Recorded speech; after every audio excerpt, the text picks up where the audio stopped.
Video में। मैं हूं आपका दोस्त। आज का टॉपिक जीव विज्ञान, जिसमें कुछ खास नहीं बल्कि बहुत कुछ खास है। आज पढ़ाने वाले हैं पर अब हमको पढ़ना है मानव का पाचन तंत्र। क्या पढ़ना है बाबू? पाचन तंत्र। अब वो तंत्र मंत्र जो भी आप लोग को लगाना होगा लगा दीजिएगा, अंत्र मंत्र तंत्र, ठीक है ना। लेकिन हम स्पेशल क्या पढ़ेंगे? मानव का पाचन तंत्र। मानव का पाचन तंत्र, ठीक है ना। मानव का पाचन तंत्र। देखिए बाबू, अगर हम कहें तो पाचन तंत्र के आधार पर, किसके आधार पर? पाचन तंत्र के आधार पर अगर हम मानव का पाचन तंत्र पढ़े तो इसको दो तरीके से अध्ययन कर सकते हैं। किसने? दो तरीके से। एक होता है आहार नाल, एक होता है पाचन ग्रंथियां। देखिएगा, अगर हम मानव का पाचन तंत्र के विषय में अध्ययन करें, किसके विषय में? मानव के पाचन तंत्र के विषय में अध्ययन करें तो इसको दो तरीके से अध्ययन कर सकते हैं। एक होगा पाचन ग्रंथियां, एक होगा आहार नाल। तो सबसे पहले हम लिखेंगे आहार नाल। क्या लिखेंगे? आहार नाल। आहार नाल, समझ रहे हैं। दूसरा क्या पढ़ेंगे हम? पाचन ग्रंथियां। क्या पढ़ेंगे? पाचन ग्रंथियां। ग्रंथियां, समझ रहे हैं ना बाबू? क्या पढ़ेंगे? पाचन ग्रंथियां। अब देखिएगा, पहले हम पढ़ेंगे पहला भाग को आहार नाल। क्या होता है आहार नाल? तो कोई बताएगा आहार नाल किसे कहते हैं? धन्यवाद। हाँ, कह सकते हैं कि मुंह से लेकर गुदा नलिका तक की संरचना को आहार नाल कहते हैं। कौन सा कहेंगे?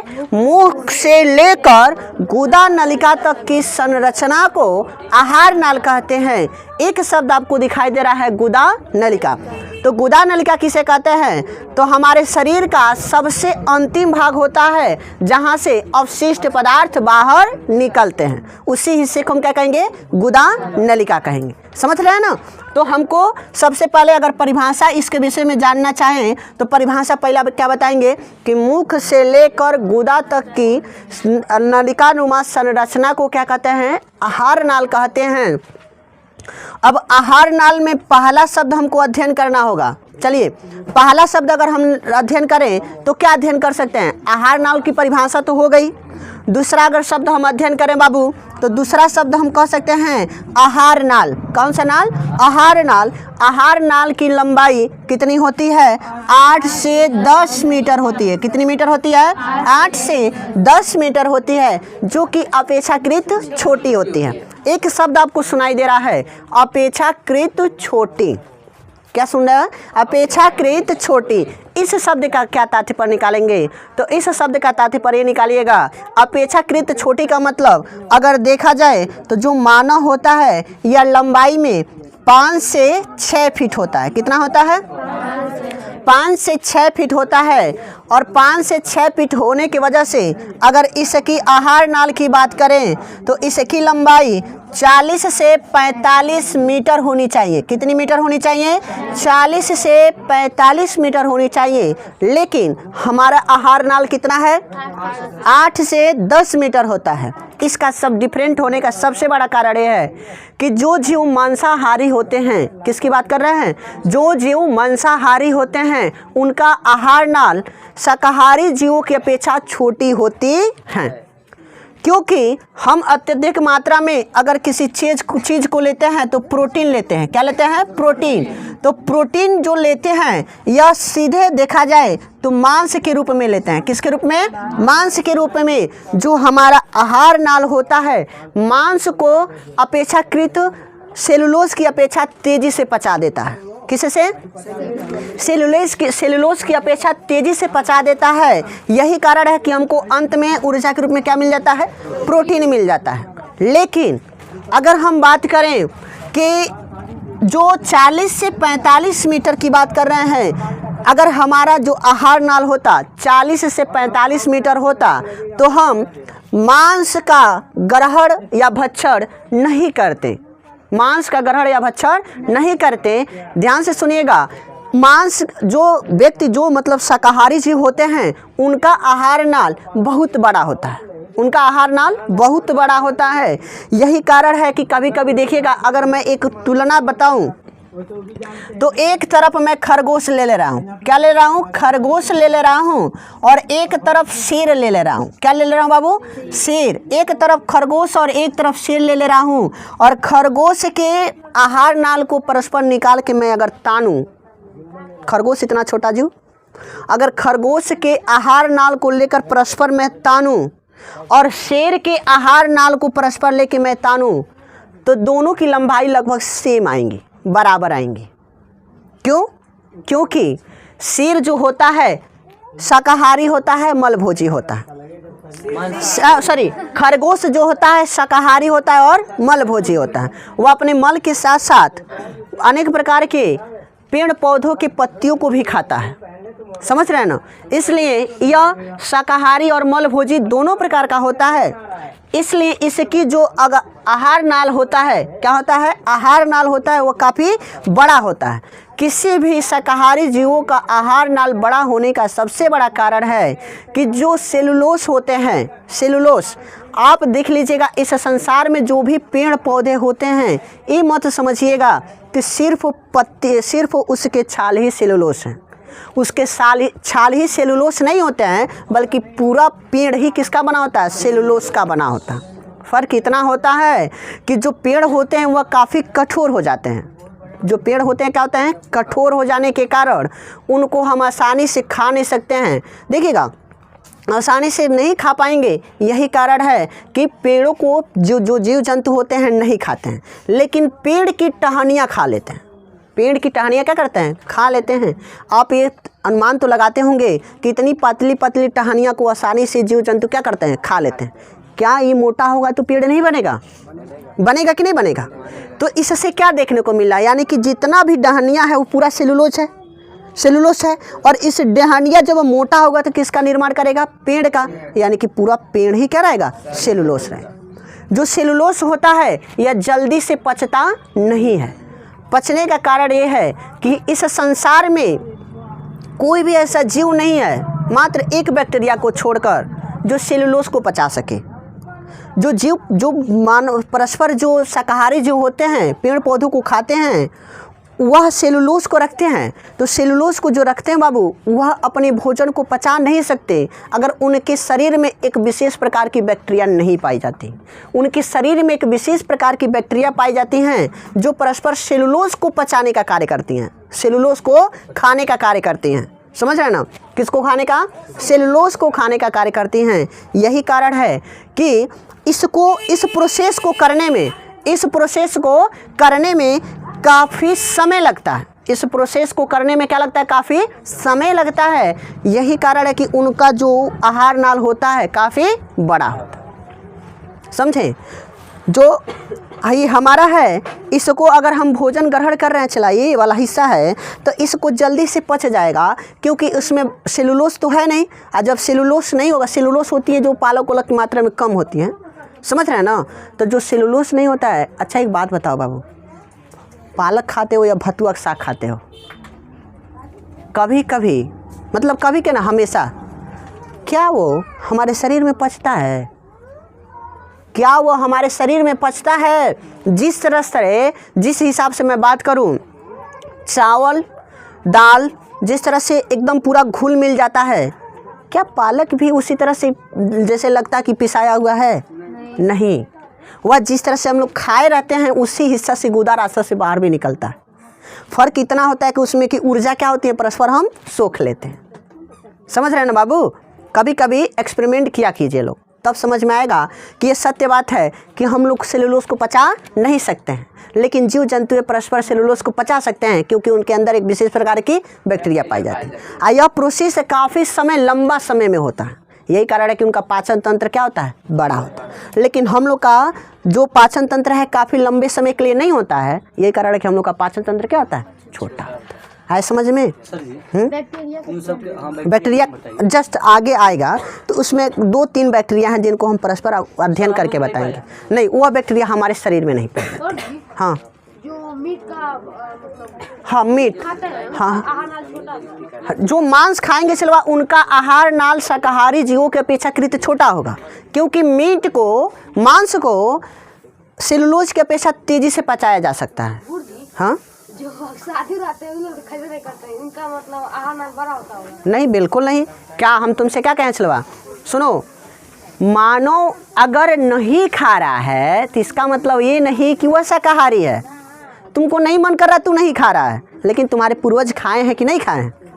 तो अपने पूर्वज से नहीं ना भैंस, अब तुम इंसान हो, तुम्हारा लड़का भैंसा नहीं ना हो जाएगा? ऐसा होगा? नहीं होगा, नहीं होगा चलवा। और कभी अभी तुम लोग को दांत भी पढ़ाएंगे तो हम सिद्ध करके दिखाएंगे कि मनुष्य मांसाहारी प्रवृत्ति का है। ठीक है ना बाबू? जिसमें K9 आप लोग पढ़ेंगे तो K9 बताएगा। बताइए, कोई दिक्कत नहीं ना है? हम क्या कहे हैं, यह परस्पर कितने मीटर का होता है? आहार नाल 8 से 10 मीटर का होता है, और जो कि अपेक्षाकृत क्या होती हैं? छोटी होती हैं। जो कि अपेक्षाकृत क्या होती हैं? छोटी होती हैं। अब हमको पढ़ना है शाकाहारी। शाकाहारी भी पढ़ लिए बाबू। इनका पाचन तंत्र बहुत क्या होता है? बड़ा होता है, क्योंकि यह सेलुलोज को आसानी से पचा नहीं सकते हैं। यही कारण है कि उनका क्या होता है? मानव का अपेक्षाकृत बड़ा होता है। हाँ, मुर्गा मांसाहारी श्रेणी में आता है। चला, यही कारण है कि उसका जो मतलब पाचन तंत्र होता है छोटा होता है। चलिए, तो आप लोग तैयार हैं ना? कौन बनेगा सैकड़ापति? सुनिए, आप लोग तैयार है ना संडे को खेलने के लिए? कौन बनेगा सैकड़ापति? पूरे 50 प्रश्नों का सही सही जवाब दीजिए, 100 रुपया लेकर जाइए। ठीक है ना बाबू? तो देख रहे हैं कौन भाग्यशाली है, कौन ऐसा व्यक्ति है, कौन ऐसा लड़का है या लड़की है जो पूरा का पूरा जीत कर दिखा रहा है पूरा 100 रुपया। क्योंकि मेरे पास उतना ही कीमत है। चलो, मैं अपने हैसियत के अनुसार मैं उतना दे रहा हूँ। ठीक है ना बाबू? मैं अपने हैसियत के अनुसार आपको हर संडे आप लोग को एक ऑफर दे रहा हूँ जीतने का 100 रुपया। कितना? 100 रुपया। सोचो 4 सप्ताह होता है, 4 सप्ताह में अगर तुम 100 रुपया जीत रहे हो तो कितना हुआ? 400। आराम से हमारा कोचिंग शुल्क भी तुम लोग दे दोगे। 1 महीने का क्या, 2 महीने का। समझ रहे हो बाबू? तो देखा जाए कौन जीत रहा है, कौन बन रहा है सैकड़ापति। ठीक है ना बाबू? आज हम आपको बताने वाले हैं करोड़पति हमारे औकात से बाहर है। चलो, ठीक है ना? लेकिन हम सैकड़ापति खिला सकते हैं, लाखपति भी नहीं बना पाएंगे, 1000पति भी नहीं बना पाएंगे। बात कर रहे हो। चलो, आज हम आपको बताने वाले हैं कि मानव का पाचन तंत्र का निर्माण कैसे होगा। चलिए, सबसे पहले एक 10 बना लीजिए। बन गया? अब हाँ, यहाँ से ऐसे थोड़ा से हिंदी का 8 बना लीजिए। बन गया? अब हिंदी का 6 भी बना लीजिए। बन गया? अब इसको परस्पर यहाँ से टोपी पहना दीजिए। पहना दिए? बकरी मत देखो यार। हो गया? अब परस्पर यहाँ से एक नलिका निकाल लीजिए, जिस इस नलिका को क्या कहेंगे?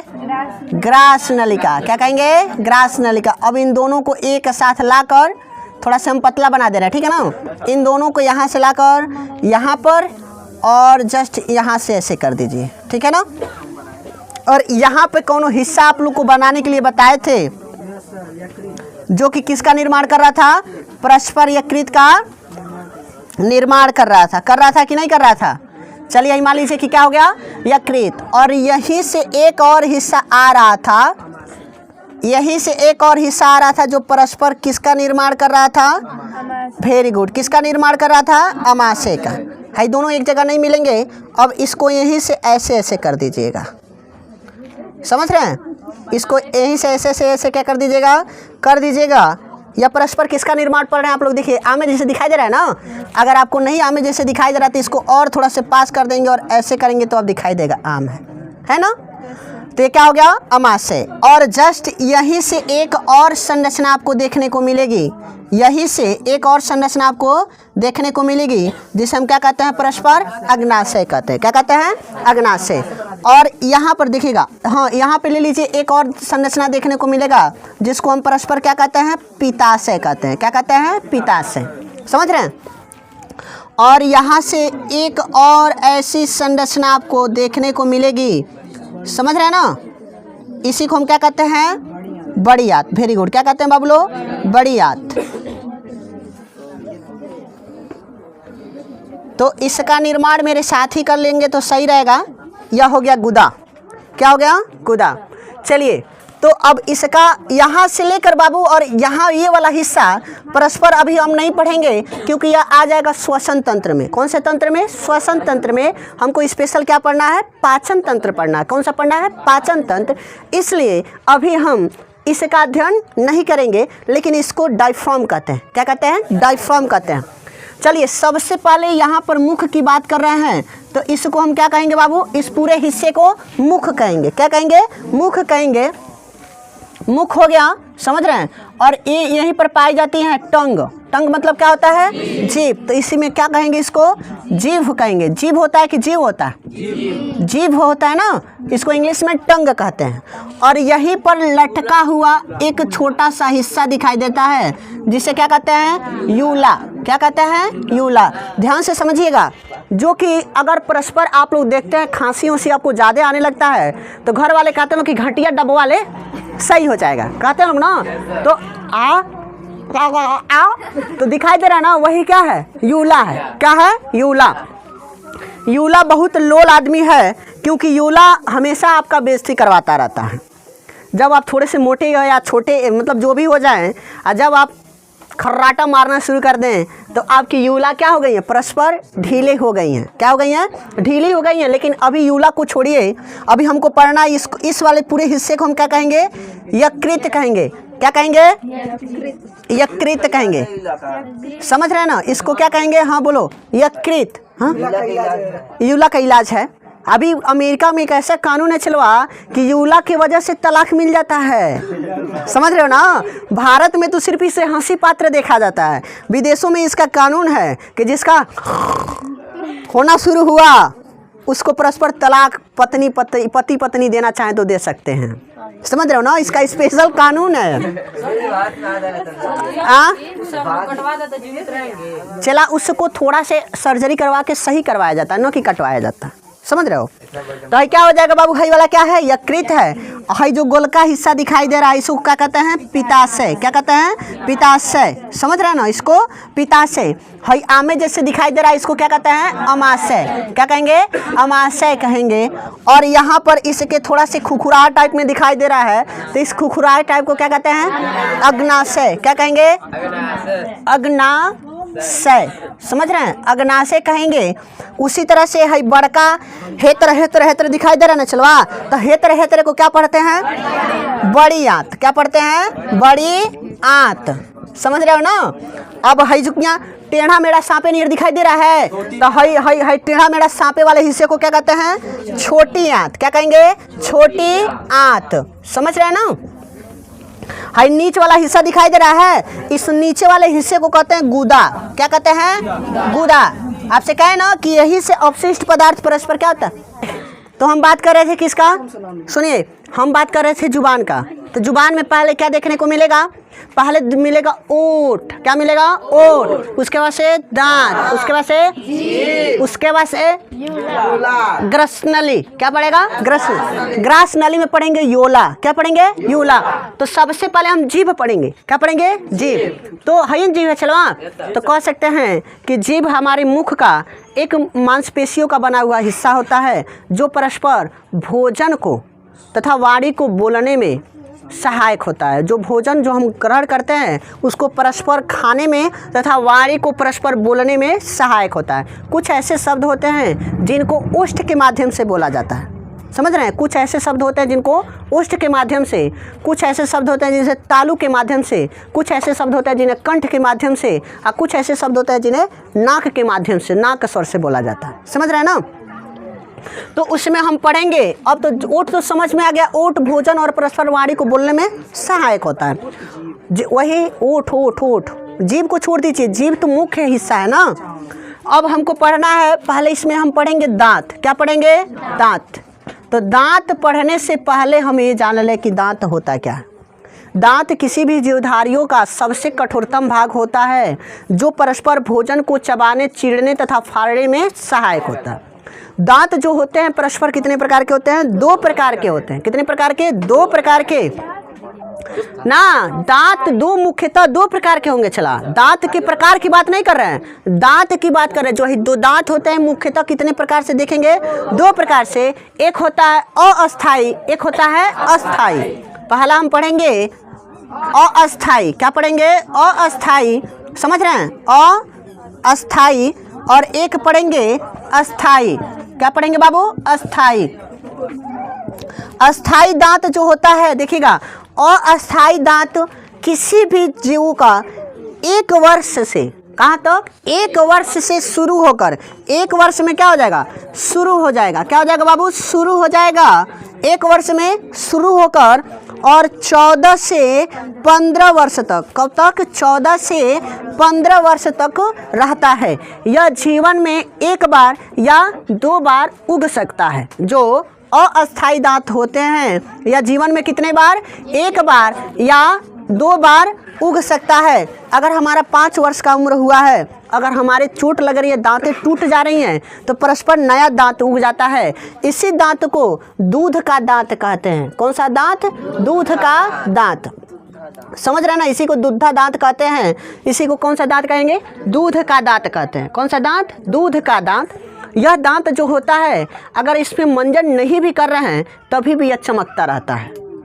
समझ रहे हैं, अगर हम मंजन नहीं भी कर रहे हैं तभी भी ये क्या होगा, परस्पर चमकता रहता है। क्योंकि इसमें जो इसका नया नया निर्माण होता है तो इसमें कैल्शियम की मात्रा अधिक मात्रा में होती है। और इसमें एक इमाइलेट पढ़ेंगे आप लोग, दांत में इमाइल, उसकी मात्रा ज़्यादा होती है। यही कारण है कि इसकी चमक ज़्यादा होती है। समझ रहे हैं। अगर बच्चों का दांत मतलब वो नहीं करते, मतलब मंजन नहीं करें फिर भी चमकता रहता है। वही तो कह रहे हैं, अगर हम लोग को जैसे अगर हम ब्रश कर रहे हैं, अगर वो ब्रश नहीं भी करते हैं तभी भी चमकता रहता है। बिकॉज उनके अंदर से देखिएगा, उनके अंदर गैस जो बनता है, गैस जो होती हैं बहुत कम मात्रा में बनता है। जो एसिडिटी होती है, पाचन तंत्र बहुत सही से होता है बच्चों का। यही कारण है कि उनके अंदर पेट में गैस कम बनती है और दांतों का क्षरण कम होता है। वह अम्ल परस्पर जो ढिकार होता है वह अम्ल बाहर निकलता रहता है। अब वह अम्ल हमारे दांतों पे पड़ती है तो परस्पर उसको पीला करके क्षरण करने लगती हैं। समझ रहे हैं ना। यही कारण है कि हम लोग का दांत देखिएगा, जो ही हम लोग का उम्र बढ़ेगा हमारे शरीर में एक बीमारी उपटेगी जिसको एसिडिटी कहते हैं। यह लगातार बढ़ती जाती है और छोटे बच्चों में एसिडिटी की मात्रा नहीं बढ़ी रहती है। यही कारण है कि उनका दांत क्या होता है, चमकता रहता है, और हम लोग का दांत नहीं चमकता है क्योंकि अम्ल हमारे दांतों पे आके इकट्ठा होने लगते हैं। सर जी एक और पॉइंट है, जैसे अगर दिन में सो जाता है तो तब हम लोग का मुंह बदबू देता है। देखिए, मुंह किसी भी व्यक्ति का बदबू देने का सबसे बड़ा कारण ये है कि जो हम भोजन करते हैं यह परस्पर कहीं ना कहीं हमारे दांतों में फंस जाते हैं। समझ रहे हैं, और उसको जब साफ़ नहीं करते हैं तब किसी भी इंसान का मुंह जो होता है बदबू देता है। और जो व्यक्ति अगर सही से साफ़ करके उसको सही से रखता, मेंटेनेंस रखता है, उसका बदबू नहीं देता है। सबका मुंह बदबू नहीं देता। चलो तो सो के उठते तब, हाँ, सो के उठते समय इसका सबसे बड़ा कारण है कि जो हम सांस ओस लेते हैं, जितनी भी ठकार उकार होती हैं उसको हम बाहर नहीं निकाले रहते हैं। समझ गए ना। और मुंह बंद करके सोने की वजह से अब परस्पर हमारे दांत के मसूड़ों पर आकर इकट्ठे हो गए होते हैं और वह एक विशेष प्रकार की गंध देते हैं। समझ रहे हैं ना, जिससे कहते हैं दांत का बदबू देना। ठीक है, चलिए 5:30 हो गया। अब दूसरा बात, दोस्तों अगर वीडियो पसंद आए तो प्लीज़ वीडियो को लाइक करें, चैनल पर नए तो चैनल को सब्सक्राइब कर दें, बेल आइकन को ऑल पे प्रेस कर दें और अपने दोस्तों के साथ शेयर करना ना भूलें। मिलता है नेक्स्ट वीडियो में, तब तक के लिए जय हिंद, वंदे मातरम।